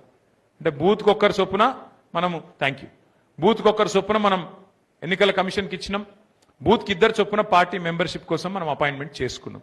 ఇక్కడ ఇంపార్టెంట్ పాయింట్ ఏంటంటే మీరు ఎవరికైనా సరే, ఎంత పెద్ద నాయకులైనా సరే, నేను మా ఆగయ్య గారికి ఎప్పుడు చెప్తా ఉంటా, ఆగన్న గతంలో ఎల్లారెడ్డిపేట ఎంపీపీగా చేసిండు, జెడ్పీటీసీగా చేసిండు, తర్వాత రాజన్న సిరిసిల్ల జిల్లా పార్టీ ప్రెసిడెంట్ అయ్యిండు. నేను ఆగన్నకు కూడా చెప్తా ఇప్పుడు, ఆగన్న నువ్వు నేను గెలవాలని కోరుకుంటే సిరిసిల్లలో నువ్వు ఒకటే పని చేయి, నీకు దండం పెడతా, నువ్వు నీ బూత్లో నీ ఊర్లే నువ్వు మెజారిటీ తీసుకొచ్చి చూపెట్టు. నీ బూత్ కాడికి నువ్వు ఎంత పెద్ద నాయకును అనగా, నువ్వు జెడ్పీటీసీగా, ఎంపీపీగా, లేకపోతే ఇంకోటిగా 262 బూతులలో గిన్నా ఏ బూత్లో ఆ బూత్లో నేను మా పార్టీకి, మా కేసీఆర్ గారు నేను గెలిపిస్తా, మా బూత్లో నేను మెజారిటీ తెస్తా అంటే చాలు. ఇక మీరు పెద్ద పెద్ద నేను పక్క ఊరికి పోయి పని చేస్తా, పక్క మండలం పోయి పని చేస్తా, వేములవాడ పట్టణం అంతా నాకు బాగా చుట్టాలన్నారని గాఢ నరుకుతా, అది చేద్దాం. ఎప్పుడు నీ ఊరు మొత్తం సెట్ అయినాక, నీ ఊర్లో పక్కా మెజారిటీ వస్తుంది. ఒక్క ఓటన్నా అవతల పార్టీల కంటే నా బూత్ లో ఒక్క ఓటన్నా ఎక్కువ మెజారిటీ ఇస్తా అని కంపల్సరీ నువ్వు అనుకున్నాక అప్పుడు నువ్వు మంచిగా షెల్ల దులుపు, వేములవాడ వాడు, కరీంనగర్వో, సిరిసిల్లవో, యాడికంటే ఆడుకో. కానీ బూత్ గెలవకుండా, నా బూత్ నా బాధ్యత అనుకోకుండా, నా బూత్ లో నేను మెజారిటీ తేవాలి అనుకోకుండా, నా బూత్ లో నేను ఇచ్చే మెజారిటీయే కేసీఆర్ని ముఖ్యమంత్రిని చేసింది అనుకోకుండా నువ్వు ఏమి చేసినా ఏమి చెప్పినా అది వ్యర్థం. కూసున్న కాడ ముచ్చట్లు ఎప్పుడు అల్కగానే, చెట్ల మీద ఇస్తరాకులు కుట్టినట్టు చెప్పుడు మస్తుగా చెప్పచ్చు. కానీ గెలవాలంటే ముందు నీ బూత్లో మెజారిటీ రావాలి. నా ప్రార్థన వేములవాడ నియోజకవర్గ నాయకులతో, నాయకురాలతో, ఇవాళ పంట కోతకొచ్చింది, ప్రజలు తయారున్నారు, మీదిక్కే చూస్తున్నారు. కోసుకుంటామా లేదా, ఆ ఓట్లన్నీ తెచ్చుకుంటామా లేదా, ప్రజల ఆశీర్వాదం కూడగట్టుకుంటామా లేదా అనేది మీ చేతుల్లో ఉన్నది, మీ చేతుల్లో మాత్రమే ఉన్నదనే మాట నేను విజ్ఞప్తి చేస్తా ఉన్నా. లక్ష్మీ నరసింహారావు గారు ఉంటారు, నేనుంటా, జీవన్ రెడ్డి గారు ఉంటారు, గూడూరి ప్రవీణ్ గారు ఉంటారు, తోట ఆగయ్య గారు ఉంటారు, అందరం ఉంటాం. మేము వచ్చి చెప్తాం, అప్పుడప్పుడు సుటప్సుగా కలుస్తాం, 4 ఫోటోలు దిగుతాం, 4 ముచ్చట్లు చెప్తాం, పిలిస్తే వస్తాం, మీటింగ్లో మాట్లాడిపోతాం. కానీ కొట్లాడాల్సింది కానీ, నిలబడాల్సింది కానీ, రాబోయే సంవత్సరంన్నర పాటు పోరాటం చేయవలసింది కానీ, ప్రజా సమస్యల విషయంలో ప్రజల మనసు గెలుచుకునే విధంగా పోరాటం చేయవలసింది కానీ, ఆ బాధ్యత మీదే ఉంటది. మళ్ళీ కేసీఆర్ ముఖ్యమంత్రి కావాలి అంటే, మళ్ళీ ఖచ్చితంగా కేసీఆర్ గారు గెలవాలి అంటే, తెలంగాణలో మంచి రోజులు రావాలి అంటే ఆ బాధ్యత, ఆ బరువు మీ చేతిలోనే ఉండదన్న మాట నేను మీకు హృదయపూర్వకంగా విజ్ఞప్తి చేస్తున్నాను. ఇదేదో నేను ఉత్తగానే చెప్తలేను, ఆ లెక్కలతో సహా ఇప్పుడు నేను మీకు చెప్పే ప్రయత్నం చేస్తాను. మొన్న మీరు చూసినారు, పశ్చిమ బెంగాల్లో మమతా బెనర్జీ గారు ఓడిపోయినారు. వెస్ట్ బెంగాల్లో 95 లక్షల ఓట్లు అక్కడ ఎలక్షన్ కమిషన్ ఆఫ్ ఇండియా తీసేసింది. బీహార్లో అక్కడ లాలూ ప్రసాద్ యాదవ్ గారి పార్టీ గెలుస్తుందని చాలా మంది అనుకున్నాం, కానీ ఆ పార్టీ ఓడిపోయింది. 65 లక్షల ఓట్లు అక్కడ తీసేసిండ్రు. తమిళనాడులో అక్కడ కూడా మన స్టాలిన్ గారు ఓడిపోయినారు. స్టాలిన్ గారు సొంత నియోజకవర్గంలో 80,000 ఓట్లు తీసేసిండ్రు. ఆయన ఒక 10-15 వేల ఓట్లతో ఆయన ఓడిపోయాడు. ఇప్పుడు 25 జూన్ నుంచి ప్రారంభమయ్యే కార్యక్రమం ఏదైతే ఉన్నదో స్పెషల్ ఇంటెన్సివ్ రివిజన్, ఇది చాలా చాలా చాలా ముఖ్యమైన కార్యక్రమం. మీ అందరికీ మీకు ఇచ్చిన కాగితాలు ఇచ్చింటారు, మీకు ఇచ్చిండ్రా? ఒక్కసారి చూపెట్టుండ్రు జరా. అందరికి వచ్చినాయా రాలేదా? మంచిగా తీసుకుపోయి దీన్ని మంచిగా అర్రల అల్మార్లో పెట్టుండ్రి, మళ్ళీ తీసి చూడకూరి. నాకు తెలుసు మీరు ఏం చేస్తారు. తీసుకుపోయి ఇంట్లో ఇట్లా వారేసి మళ్ళీ పక్కకు బండెక్కి అవతల పడ్డామా అంటే, పొలం కాడికి పోయినామంటే మళ్ళీ మనకు గుర్తు కూడా ఉండదు. దయచేసి చాలా కష్టపడి మీకు విలువైన సమాచారం వల్ల ఉన్నది, చదువుండ్రి, అర్థం చేసుకోండి. 4 మాటలు చెప్తా, అది కూడా విని మనసుకి ఎక్కించుకోమని చెప్పి నా ప్రార్థన. ఒకసారి ప్రజెంటేషన్ చాలు చేయాలి. ఎక్కడున్నారు మరి మనోళ్ళు? ఈ ఎస్ఐఆర్ అనే కార్యక్రమం ఏంది మీకు ఒక్కసారి ఎక్స్ప్లెయిన్ చేసే ప్రయత్నం నేను చేస్తా. భారతదేశానికి స్వాతంత్రం వచ్చింది 1947 15 ఆగస్టు. మనకొక సంవత్సరం తర్వాత మనకు స్వాతంత్రం వచ్చింది సెప్టెంబర్ 17 1948. మీ అందరికీ ఎరికే. స్వాతంత్రం వచ్చిన కొత్తలో పెద్దలు నెహ్రూ గారు, గాంధీ గారు, అట్లాగే పెద్ద మనుషులు చాలా మంది కూర్చొని మరి ఎటు పోవాలి దేశం, కొత్తగా స్వాతంత్రం వచ్చింది, మనది మనం పరిపాలించుకోవాలి, ఎట్లా పరిపాలించుకోవాలి, ఏం చేయాలి, వివిధ దేశాల అనుభవాలు ఎట్లున్నాయి, అన్నిటి సమాహారంగా ఏం చేస్తే బాగుంటుందని ఆలోచన చేసి పెద్దలు భారతరత్న డాక్టర్ బాబాసాహెబ్ అంబేద్కర్ గారి నేతృత్వంలో ఆ రోజు ఒక కమిటీ వేసి, మీరు చాలా పెద్ద మనిషి, మీరు తెలివైన వాళ్ళు, మీరు నడపండి అని చెప్పి వారికి బాధ్యత అప్పచెప్తే మరి వారు 3 సంవత్సరాలు కష్టపడి అందరితో చర్చించి మరి భారత రాజ్యాంగాన్ని రూపొందించారు. ఆ రాజ్యాంగం అమల్లోకి వచ్చిన రోజే గణతంత్ర దినోత్సవంగా మనం జరుపుకుంటాం. మీ అందరికీ కూడా తెలుసు. భారత రాజ్యాంగం యొక్క గొప్పతనం ఏంటంటే ఇవాళ అంబానీ కావచ్చు, లేదా వేములవాడలో శాతరాజ్ పల్లెలో ఉండే ఒక దళితుడు, ఒక బలహీన వర్గాలకు సంబంధించిన ఒక బిడ్డ కావచ్చు, అంబానీ అయినా ఇక్కడ మన వేములవాడలో ఉండే ఒక సామాన్యుడైనా రాజ్యాంగం ప్రకారం బాబాసాహెబ్ రాసిన కానూన్ ప్రకారం ఇద్దరికి ఒకటే ఓటు ఉంటుంది. ఆ ఓటుకు ఒకటే విలువ ఉంటుంది. ఇది ఇప్పుడు నేను చెప్తేనేమో అల్కగా అనిపిస్తుంది. వేరే వేరే దేశాలలో ఓటు హక్కు కోసం పోరాటాలు జరిగినాయి. అమెరికాలో చాలా కాలం నల్ల జాతీయులకు ఓట్లు లేకుండే. అమెరికాలో చాలా శతాబ్దాల పాటు మహిళలకు ఓటు హక్కు లేదు. కానీ మన దేశంలో డాక్టర్ బాబాసాహెబ్ లాంటి ఒక గొప్ప వ్యక్తి ఆ బాధ్యత తీసుకున్నాడు. కాబట్టే మొట్టమొదటి ఎన్నికల్లోనే అందరికీ సమాన ఓటు హక్కు, మహిళలకు కూడా ఓటు హక్కు కల్పించిన మహానుభావుడు డాక్టర్ బాబాసాహెబ్ అంబేద్కర్. ఈ మాట ఎందుకు చెప్తున్నా అంటే ఆ రాజ్యాంగంలోనే ఒక మాట రాసిన అంబేద్కర్ గారు, జనాభా పెరుగుతున్నది, పెరిగిన జనాభాకు అనుగుణంగా 10 ఏళ్లకు ఒకసారి జనగణన చేయాలి, సీట్లు పెంచాలి, అట్లాగే ఎక్కడన్నా ఓట్లు సవరించేది ఉంటే ఓట్లు కూడా సవరించాలి అని పెట్టిండ్రు. దాని ప్రకారం ఏంటిది, ఈ ఓట్ల వడపోత కార్యక్రమం. ఎస్ఐఆర్ అంటే పెద్ద అర్థం కాని ముచ్చటేం కాదు. ఓట్ల వడపోత కార్యక్రమం, ఓటర్ లిస్టును జల్లెడబట్టే కార్యక్రమం, గంత తప్ప ఏం లేదన్న. దాని విషయం ఒకసారి మీకు చెప్తా. ఇది మొదటిసారి జరగలేదు, ఇది మొదటిసారి జరుగుతలేదు భారతదేశంలో. ఇది వరకు 13 సార్లు జరిగింది, ఇది 14వసారి. కానీ ఈసారి కొన్ని అనుమానాలు ఉన్నాయి కాబట్టి మనం జాగ్రత్తగా మనం ఉంటే మంచి జరుగుతుందన్న ఉద్దేశంతో ఎన్నికల కమిషన్ దగ్గరికి మన పార్టీ తరఫున నేనే పోయి ఎన్నికల కమిషన్ బీహార్ అప్పుడే మమ్మల్ని అందరినీ పిలిచింది 6 నెలల కిందట 9 నెలల కింద పిలిస్తే పోయి అడిగినాం, సార్ మీరు ఇదేదో అధికారిక ప్రక్రియ అని చెప్పి ఆఫీసర్లకు అప్పచెప్తే కాదు, మీరు కంపల్సరీ ప్రతి పార్టీకి సంబంధించిన నాయకులు కార్యకర్తలు ప్రతి పోలింగ్ బూత్ లో ఉంటారు, మాకు కూడా అవకాశం ఇవ్వాలి, ఆల్ పార్టీ కమిటీ వేయండి అని మనం అడిగినాం. అడిగితే దానికి అనుగుణంగానే ఇవాళ బూత్ లెవెల్ ఏజెంట్ ఒక్కొక్క పార్టీకి ఒక్కొక్క ఏజెంట్ను నియమించుకునే వెసులుబాటు వాళ్ళు కలిగించినారు. మరి ఏంది అసలు దీని ప్రాసెస్ ఏంది, ప్రక్రియ ఏంది, దీని కథ ఏంది ఒక్కసారి మీకు తెలియాలి. ఎస్ఐఆర్ 13 సార్లు జరిగింది భారతదేశంలో. నేను మీకు చెప్పిన లాస్ట్ టైం ఎప్పుడు జరిగింది, చివరిసారి 2002లో జరిగింది. 2002లో వేములవాడ నియోజకవర్గం లేదు, అప్పుడు మీకు యాదకుండాలి. అప్పుడు నేరెల్లో ఉండే, సిరిసిల్ల ఉండే. ఇప్పుడున్న వేములవాడ అప్పుడు సిరిసిల్లలు ఉండే, నేరెళ్ళ ఇప్పుడున్న సిరిసిల్ల అంతా అప్పుడు నేరెళ్ళలు ఉండే, మీకు ఎరికేది. సో అప్పుడు ఆ కాలంలో 2002లో అప్పుడు ఎస్ఐఆర్ జరిగింది. అప్పుడు ఉమ్మడి ఆంధ్రప్రదేశ్ ఉండే, తెలంగాణ లేకుండే. మరి ఇప్పుడు అన్ని మారినాయి. తెలంగాణ అయింది, వేములవాడ నియోజకవర్గం 2009-8 అయింది. మరి 2002 లిస్టు తీసుకుంటారు. రెండోది ఏం చేస్తారు, 2025 మొన్న జరిగిన లేటెస్ట్ 2025 ఓటర్ లిస్టు కూడా తీసుకొని పక్కకు పెట్టుకొని, ఇక్కడ ఇంపార్టెంట్ పాయింట్ ఏంటంటే 2002లో కొంతమంది పిల్లలు ఆ రోజు పుట్టి ఉండరు. ఇప్పుడు వాళ్ళు పుట్టిన వాళ్ళు 2025 లిస్టులో ఉండొచ్చు. ఆ రోజు ఉదాహరణకు నేను చెప్తున్నా, ఇప్పుడు మా అరుణక్క ఉంది ఇక్కడ, అరుణక్కకు ఆ రోజు కోడలు లేకపోవచ్చు, ఇలా కోడలు వచ్చింది, మరి కోడల పేరు ఉండాలి కదా. అట్లా ఒక్కొక్క కుటుంబంలో మార్పులు చేర్పులు జరిగి ఉంటాయి. ఆడపిల్ల ఇంకో ఇంటికి పోయి ఉంటుంది, అట్లాగే ఇక్కడ పిల్లగాడు పుట్టింటాడు, ఆయనకి 20 ఏళ్ళు వచ్చింటాయి. సో అట్లా ఏమేం మార్పులు జరిగినాయో ఆ 2002 ఓటర్ లిస్టు, 2025 ఓటర్ లిస్టు రెండు ఇప్పుడంతా అధికారులు చేస్తున్నారు ఆ పని. ఆఫీసులలో కూర్చొని మొదలు మ్యాపింగ్ చేస్తారు, ఫ్యామిలీ మ్యాపింగ్ అంటారు.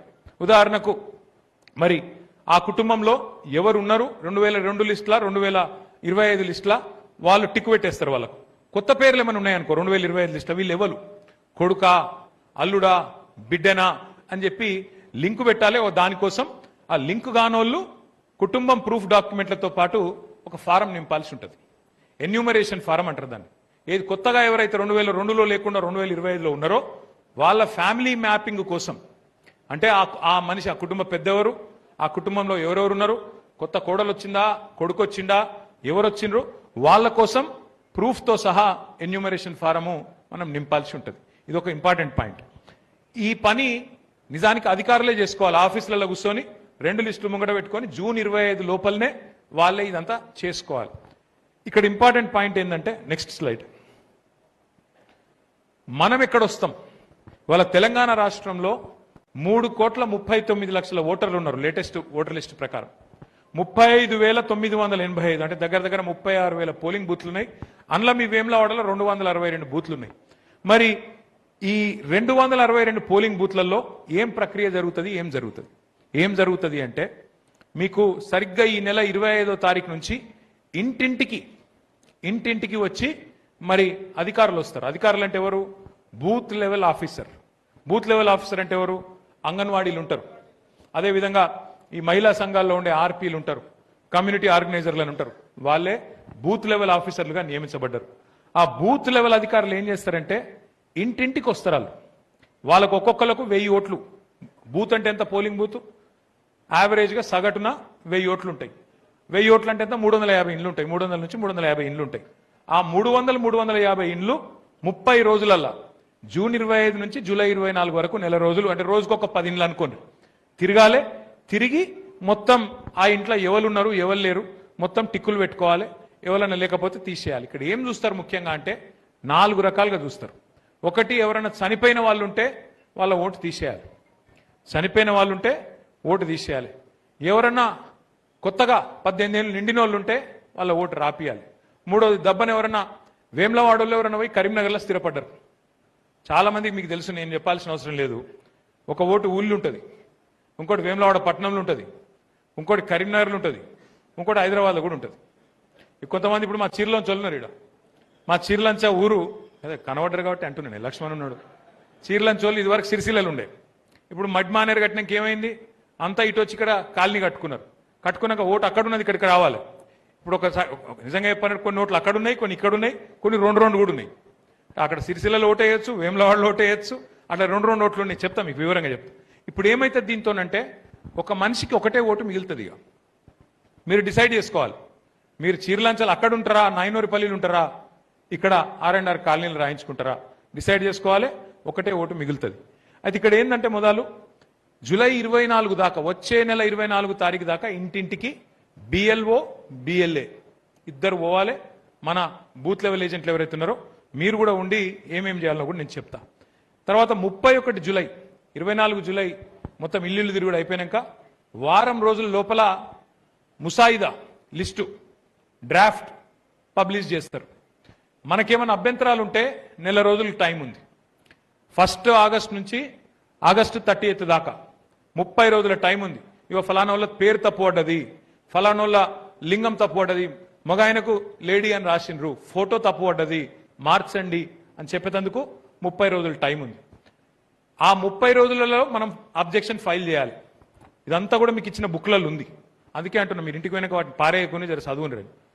ఆ 30 రోజులలో మనం అబ్జెక్షన్స్ ఏవైతే లేవనెత్తుతామో, ఎలక్షన్ కమిషన్ కూడా నెల రోజులు టైం ఉంటుంది వాళ్ళకు కూడా. ఎప్పుడు? 30th ఆగస్ట్ నుంచి సెప్టెంబర్ 30th దాకా 30 రోజులు టైం తీసుకొని వాళ్ళు కూడా అభ్యంతరాలని పరిష్కారం చేయాలి. అభ్యంతరాలు ఎలక్షన్ కమిషన్ అంటే ఎక్కడనో కాదు, మీ RDO, మీ తహసీల్దారు, మీ కలెక్టర్కి ఇక్కడనే, సిరిసిల్లలో, వేములవాడలో ఇక్కడనే ఉంటుంది తప్ప ఎక్కడికో పోయేదేం లేదు. ఆఖరికి 1 అక్టోబర్ నాడు ఈ అబ్జెక్షన్స్ అన్ని క్లారిఫై అయిపోయినాక 1 అక్టోబర్ నాడు ఫైనల్ లిస్టు, ఒకటే లిస్టు పబ్లిష్ అవుతుంది. అది తుది లిస్ట్ అవుతుంది. ఇది చాలా చాలా ఇంపార్టెంట్. రాష్ట్ర ప్రభుత్వం ఎన్నికలు పెట్టబోతా ఉందని సమాచారం వస్తున్నది. ZPTCలు, MPTCలు, మండల పరిషత్ ఎన్నికలు, జిల్లా పరిషత్ ఎన్నికలు పెడతారు ఈ సంవత్సరంలో అని చెప్పి వార్తలు వస్తున్నాయి. మరి ఇదివరకు లోకల్ బాడీకి ఒక ఓటర్ లిస్ట్ ఉంటుండే, ఎమ్మెల్యేకి ఇంకో ఓటర్ లిస్ట్ ఉంటుండే, ఎంపీకి ఇంకొక ఓటర్ లిస్ట్ ఉంటుండే. దానికి దీనికి బూతులతో సహా కొన్ని మార్పులు చేర్పులు ఉంటుండే. ఇప్పుడు అట్లుండదు. ఇక ఒకటే ఓటర్ లిస్ట్. ఇక ZPTCకైనా, MPTCకైనా, ఎమ్మెల్యేకైనా, ఎంపీకైనా ఒకటే ఓటర్ లిస్టు.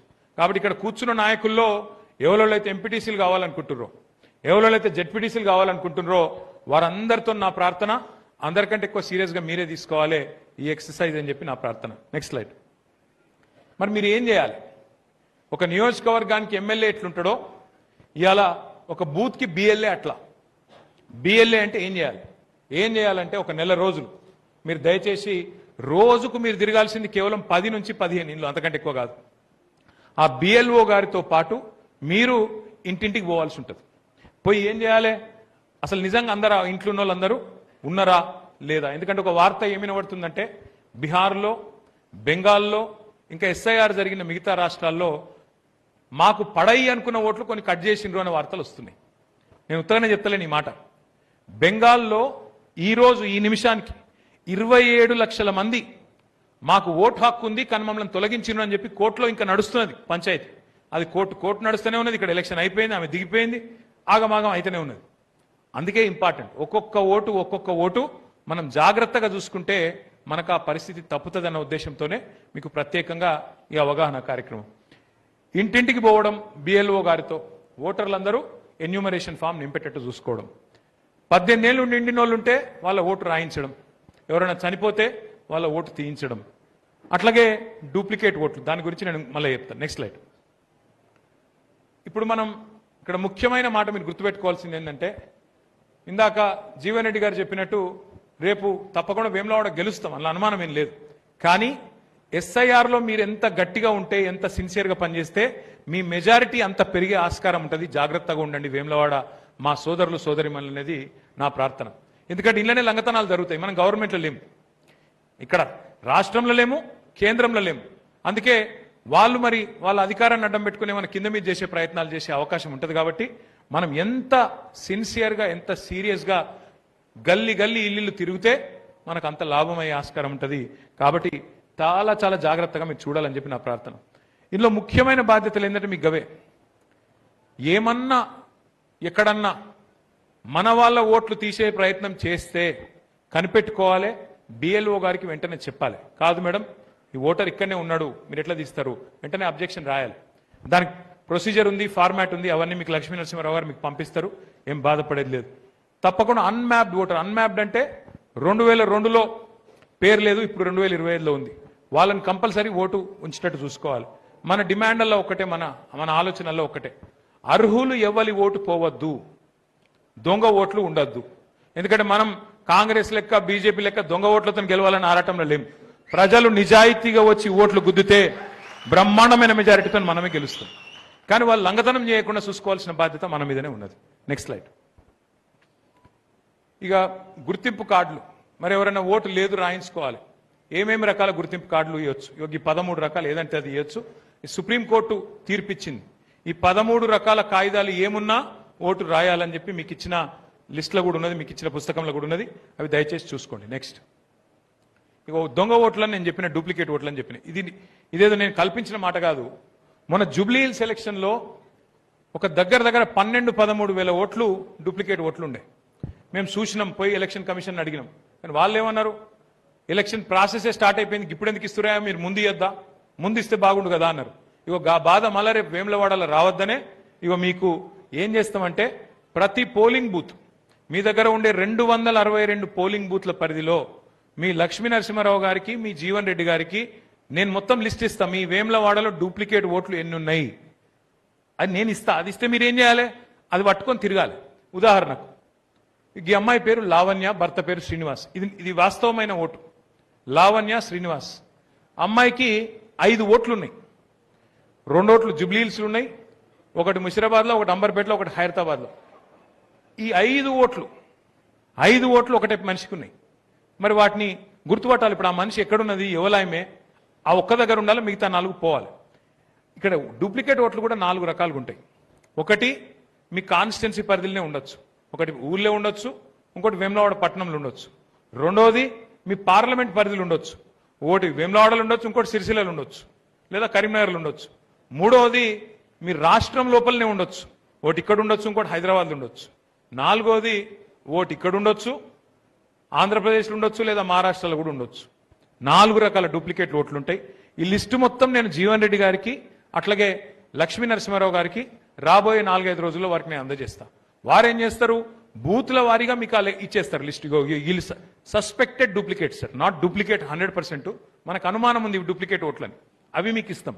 అవి మీరేం చేయాలి, బూత్ల వారీగా బూత్ లెవెల్ ఏజెంట్లకు ఇస్తే మీరు తిరిగినప్పుడు ఒక్కొక్కటి నెక్స్ట్ స్లైడ్ టిక్కు పెట్టుకుంటూ పోవాలి.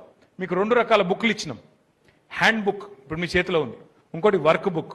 ఆ వర్క్ బుక్ అంటే ఏంటంటే ఇప్పుడు నేను చెప్పిన అనుమానాస్పదమైన ఓట్లు ఏవైతున్నాయో ఆ వర్క్ బుక్లో మీరు టిక్కు పెట్టుకుంటా ఈ లావణ్య ఎవరు, ఆమె నిజంగా ఎక్కడున్నది దొరకబట్టి మొత్తానికి ఇంకేమైనా వేరే డూప్లికేట్ ఓట్లు ఉంటే ఆ వర్క్ బుక్లో రాసుకోవడం, ఫైనల్గా జల్లెడబట్టి ఇగో ఇది కరెక్ట్ ఓటర్ లిస్ట్ అని చెప్పడం. నెక్స్ట్ ఇది మీకు ఆల్రెడీ ఇచ్చినాం. నెక్స్ట్ ఇగో ఇది నేను చెప్పినట్టు వర్క్ బుక్లో ఇవన్నీ ఉంటాయి. మీకు మొత్తం మీ 1000 ఓట్ల లిస్ట్ ఇస్తాం. అందులో మీరు ట్రాక్ చేయాల్సి ఉంటుంది, ఓటర్ లింక్ అయిందా లేదా, ఎన్యూమరేషన్ ఫార్మ్ నింపినరా లేదా, ఓటరు మరి ఇంకేమైనా వివరాలు ఏమైనా తప్పులు ఉన్నాయా, ఇవన్నీ కూడా మీరు రాసుకోవాల్సి ఉంటుంది.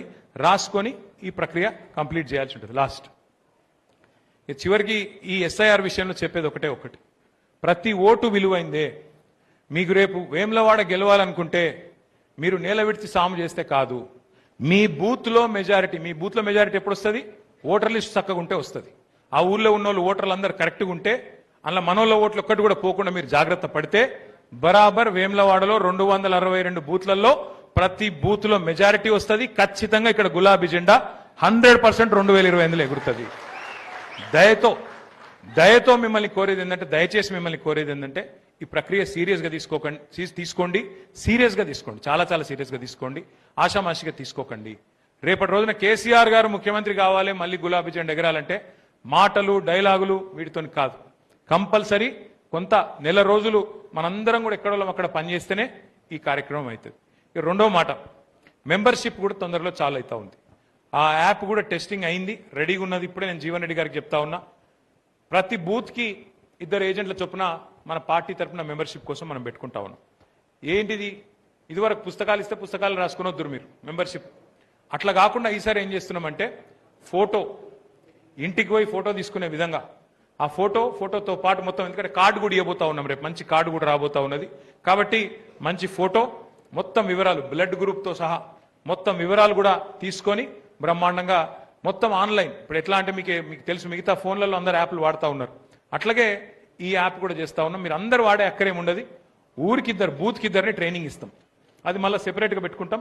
ఆ ట్రైనింగ్ ఇచ్చి అందులో ఆల్రెడీ ఓటర్ లిస్ట్ నుంచే ఇన్ఫర్మేషన్ ఉంటుంది మొత్తం. మీరు మొత్తం కొట్టే అవసరం కూడా లేదు. మీరు జస్ట్ మీ ఓటర్ ఐడి నెంబర్ రాసిండ్రు అనుకో, మొత్తం వచ్చేస్తుంది ఇన్ఫర్మేషన్. ఆ పేరేంది, తండ్రి పేరేంది, అడ్రస్ ఏంది, మీరు ఒక మొబైల్ నెంబర్ ఒకటి రాసేది ఉంటుంది, బ్లడ్ గ్రూపు, ఏం చదువుకున్నావు, ఏం కులము, ఏం కేటగిరీ, బీసీయా, ఓసీయా, ఎస్సీయా, ఎస్టీయా, మైనారిటీయా, ఇవి రాసేది ఉంటుంది. ఇది ఎందుకు అవసరము అంటే పార్టీ పరంగా రేపటి రోజున, ఎందుకంటే భవిష్యత్ అంతా డిజిటల్ యుగం కాబట్టి పార్టీ పరంగా రేపటి రోజున ఒక మెసేజ్ ఇవ్వాలన్నా, ఉదాహరణకు వేములవాడలో రేపు ఏదో పెద్ద మీటింగ్ ఉన్నది, దానికి సంబంధించి ఒక మెసేజ్ ఇవ్వాలంటే సమగ్ర సమాచారం పార్టీ హెడ్ ఆఫీస్లో కరీంనగర్లో, సిరిసిల్లలో ఉంటే ఒక బటన్తోనే మీకు మెసేజ్ ఇవ్వచ్చు. అందుకే మనం జాగ్రత్తగా డిజిటల్ పద్ధతుల్లో ఈ కార్యక్రమాన్ని చేయబోతా ఉన్నాం. ఇక చివరికి నేను చెప్పేది ఏమంటే, మీ అందరికి ఒకటి, మనకు మెంబర్షిప్ చేసుడు కొత్త కాదు, కమిటీ లేసుడు కొత్త కాదు, తర్వాత శిక్షణా శిబిరాలు కూడా మనం పెట్టుకోబోతా ఉన్నాం.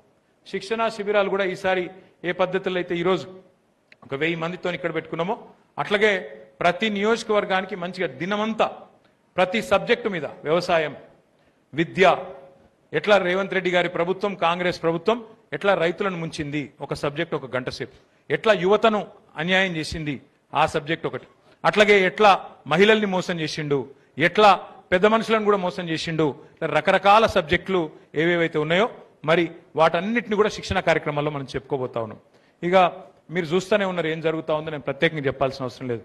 జీవన్ రెడ్డి గారు బాధపడతా ఉన్నారు, ఈయన ఏం చేయడు అని.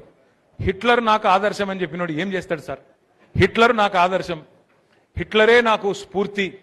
ప్రపంచంలో ఎవడన్నా రావణాసురుడు నాకు స్ఫూర్తి అంటాడా? శ్రీరాముడు నాకు స్ఫూర్తి అంటాడు. రేవంత్ రెడ్డి గారు మాత్రం ఆయనకు చేతులెత్తి మొక్కాలే, నాకు రావణాసురుడు, హిట్లరు, నరకాసురుడు ఇసొంటి వాళ్ళే నాకు స్ఫూర్తి అంటున్నాడు. ఇక ఆయన నుంచి ఏం ఆశిస్తాం మనం? పెద్దగా ఆశించేందుకు ఏం లేదు. కానీ ఒకటి మాత్రం పక్కా, సినిమా ఇవాళ రేపు ఎట్లాంటి రోజులు అంటే మన పిల్లలు ఎంత హుషారున్నారంటే, ఆ యూట్యూబ్లో ట్రైలర్ వచ్చిందో లేదో సినిమా హిట్టా ఫట్టా చెప్తున్నారు, ట్రైలర్ చూసే చెప్తారు. ఇక అసొంటిది నేను సినిమా ఇంటర్వెల్ దాకా అయ్యేపాయ. 50% ఒడిసిపోయాయి. ఇంటర్వెల్ దాకా చూసినాం. డిజాస్టర్. First half disaster. ఇక సెకండ్ హాఫ్ చూస్తే అంతకంటే ఏం ఆశ అయితే కనబడతలేదు. కొత్తదనం ఏమి లేదు. గవే తిట్లు, గవే బూతులు. రోజు తెల్లారలేస్తే కేసీఆర్ గారు జపం చేసుడు, తెల్లారలేస్తే కేసీఆర్ని తిట్టుడు, మన మీద వాడు ఏడ్చుడు, ముఖం బాగా లేకపోతే అద్దం బల కొట్టుకున్నట్టు పరిపాలన శాత కాదు, మన మీద వాడి ఏడ్చుడు. మీరు ఒక్క మాట దయచేసి ఆలోచన చేయండి. ఎప్పుడన్నా ఇన్నమా ఏదైనా ముఖ్యమంత్రి నోట్లకెళ్ళి ఈ మాటలు? ఎంతమంది ముఖ్యమంత్రులను చూసినాం? ఎన్టీ రామారావు గారిని చూసినాం, జనార్దన్ రెడ్డి గారు, విజయభాస్కర్ రెడ్డి గారు, మర్రి చెన్నారెడ్డి గారు, రోసయ్య గారు, డాక్టర్ వైఎస్ రాజశేఖర రెడ్డి గారు, కిరణ్ కుమార్ రెడ్డి గారు, కేసీఆర్ గారు, ఇంతమందిని చూసినాం. ఈ ముఖ్యమంత్రి గారి మాటలు ఎట్లున్నాయి? మన ఆదిలాబాద్కి పోయిండు. ఈయనని ఎవరు చెప్పమన్నారు అసలు 100 రోజుల్లో 6 గ్యారెంటీలు అమలు చేస్తా అని? మీ ఎమ్మెల్యే ఆది శ్రీనివాస్ని ఎవడు అడిగిండు? బాండ్ పేపర్ మీద రాసి జేమ్స్ బాండ్ లెక్క అన్ని చేసి ఇస్తాను ఎవడు రాసిమన్నాడు? నేను రాసినవు. 100 రోజుల్లో 6 గ్యారెంటీలను నరికినవు. మరి ఏమైంది నాయన అంటే మన ముఖ్యమంత్రి గారు చెప్తున్నారు ఆదిలాబాద్లో 100 రోజుల్లో ఎంత పెద్ద కండలు తిరిగినా పైల్వానైనా పిల్లలు ముట్టిస్తాడే. మనకు తెలియదా 3 నెలల పిల్లలు పుట్టరా అని? అంటే గట్లా మాట్లాడచ్చా ఒక ముఖ్యమంత్రి? నేను అడుగుతున్నా రేవంత్ రెడ్డి గారిని, 3 నెలల పిల్లలు పుట్టరా మాకు కూడా ఎరికే, కానీ 30 నెలలు పుట్టకపోతే నిన్నేమనాలి మరి? 30 నెలలు అయిపోయింది కదా, నువ్వే చెప్తివి కదా 3 నెలలనే ఇచ్చేస్తా చేస్తా, అల్లం బెల్లం మోసేతికి బెల్లం పెడితివి, అధికారంలోకి వస్తేవి కూర్చుంటివి. ఇలా ఏమైంది రాబోయే అంటే గట్టిగా అన్నావు అనుకో. ఏమైనా రేవంత్ రెడ్డి గారు రైతు బంధు ఆడవైంది అంటే నీ లాగుల తొండలు ఇడిచిపెడతా. గట్టిగా అడిగినావు అనుకో. ఏమైనా 4000 పెన్షన్ అంటే నీ గుడ్లు వీకి గోటీలు ఆడతా. ఇక ఇంకొకటి నేర్చుకున్నాడు. ఏమన్నా అంటే కేసీఆర్ అప్లపాలు చేసిపోయిండు, కేసీఆర్ అప్లపాలు చేసిపోయిండు, నాశనం చేసిపోయిండు, మొత్తం ఖాళీ సిప్పించిండు. నేనేం చేయాలి? కేసీఆర్ అప్లపాలు చేసినాడు. కేసీఆర్ అప్లపాలు చేసిండే అనుకుందాం. సరే నువ్వు చెప్పింది ఒక్క నిమిషం, నువ్వు చెప్పేది అన్ని లంగ మాటలు అవద్దాలే కానీ ఒక్క నిమిషం నిజమే అనుకుందాం. మరి ఏం చేసిండు కేసీఆర్ అప్లపాలు చేసి? కేసీఆర్ అప్పు చేస్తే 200 పెన్షన్ను 2000 రూపాయలు చేసిండు. కేసీఆర్ అప్పు చేస్తే 70 లక్షల మంది రైతుల ఖాతాల్లో 73,000 కోట్ల రూపాయలు వేసిండు. కేసీఆర్ అప్పు చేస్తే రాజన్న సిరిసిల్లను జిల్లా చేసిండు, జిల్లాకు ఒక మెడికల్ కాలేజీ పెట్టిండు, జిల్లాకు ఒక నర్సింగ్ కాలేజీ పెట్టిండు, జిల్లాకు ఒక ఇంజనీరింగ్ కాలేజీ పెట్టిండు. కేసీఆర్ అప్పు చేసిండు. చేసి ఏం చేసిండు? 15 లక్షల మంది ఆడపిల్లలకు పెళ్లిళ్లు చేసిండు. కేసీఆర్ కళ్యాణ లక్ష్మి పేరు పెట్టి అద్భుతమైన కార్యక్రమం చేసిండు. కేసీఆర్ అప్పు చేసిండు. 1000 గురుకుల పాఠశాలలు పెట్టిండు. కేసీఆర్ అప్పు చేసిండు. కాళేశ్వరం లాంటి ప్రాజెక్టు కట్టిండు. కరీంనగర్ కరువు తీర్చిండు. మా సిరిసిల్ల వేములవాడకు నీళ్లు తెచ్చిండు, గోదావరి నీళ్లు తెచ్చిండు. నువ్వేం చేసినావు మరి? 2.5 ఏళ్ళ ఏం చేసినావు? 4 లక్షల కోట్ల అప్పు చేసినావు.